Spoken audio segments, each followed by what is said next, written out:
તો મહેસાણા જિલ્લાના વડનગર ખાતે યોજાયેલા તાનારીરી મહોત્સવમાં જિલ્લા પ્રભારી મંત્રી પ્રવીણભાઈ માળી ઉપસ્થિત રહ્યા હતા.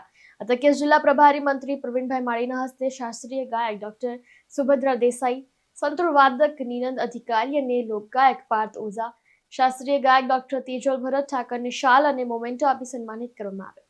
આ પ્રસંગે જિલ્લા કલેક્ટર એસ કે પ્રજાપતિએ સ્વાગત પ્રવચન કરી તાનારીરીના ઐતિહાસિક મહત્વ વિશે જાણકારી આપી હતી.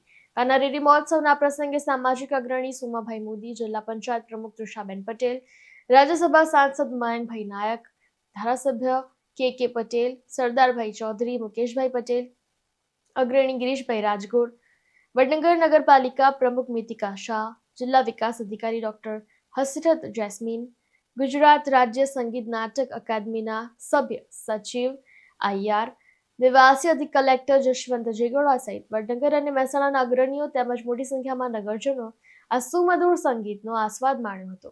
नमस्कार, मेरा नाम निनाद अधिकारी है और मैं एक संतूर वादक हूँ.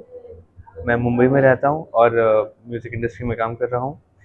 मुझे वडनगर आके इतना अच्छा लग रहा है. यहाँ की जो जनता है इतनी इतनी प्यारी जनता है. सब इतने प्यार से बात करते हैं, इतने प्यार से खिलाते हैं और मैं बहुत बहुत धन्यवाद देना चाहूँगा गुजरात सरकार का, गुजरात राज्य संगीत नाटक अकादमी का, जिला प्रशासन वडनगर महसाणा ज़िले का, कि उन्होंने मुझे इस लायक समझा और मुझे ये अपॉर्चुनिटी दी कि मैं अपना संतूर वादन यहाँ पे प्रस्तुत कर सकूँ और यहाँ पे लोगों को अपना म्यूज़िक सुना सकूँ. मैं बहुत बहुत मन से सबको थैंक यू बोलता हूँ, धन्यवाद देता हूँ और आशा करता हूँ कि आगे भी आप मुझे इतना ही प्यार दें और बुलाते रहें. धन्यवाद. खास करके यहाँ पे आपको संगीत वादक और कलाकारों का भी अनुभव हुआ होगा जी.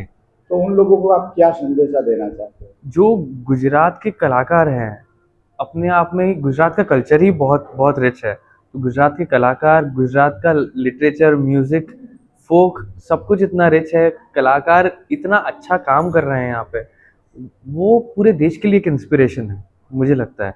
क्योंकि जैसा काम गुजरात में हो रहा है आर्ट को लेके, कल्चर को लेके, मुझे लगता है ऐसा कोई राज्य में इतना अच्छा काम नहीं हो रहा है. और एक और बात कही जाती है कि अगर गुजरात में किसी की गाड़ी को हरी झंडी मिल जाए तो पूरी दुनिया में हरी झंडी उसकी चलती है.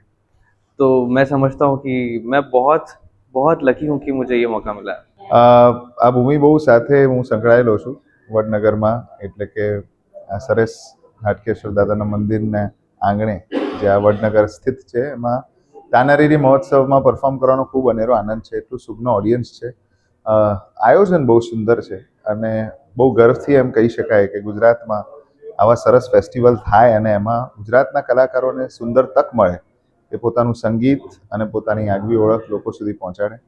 સો I think it is beautiful. અહીંયાના લોકોને શું સંદેશો આપવા માંગો છો?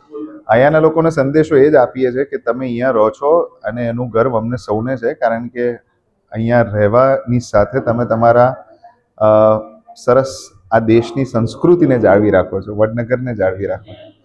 એટલે જે પણ તમે આ વડનગરને સુંદર રળિયામણું બનાવવા માટેના તમારા પ્રયાસો ચાલુ રાખ્યા છે એવા જ ચાલુ રાખજો. આખી દુનિયાની નજર અહીંયા છે અને તમારા સરસ એફર્ટ્સને કારણે જ અમે સૌ અહીંયા બહુ ગર્વથી આવી શકીએ છીએ. વસીમ મંસૂરી સાથે ચક્રવાત ન્યૂઝ, વડનગર.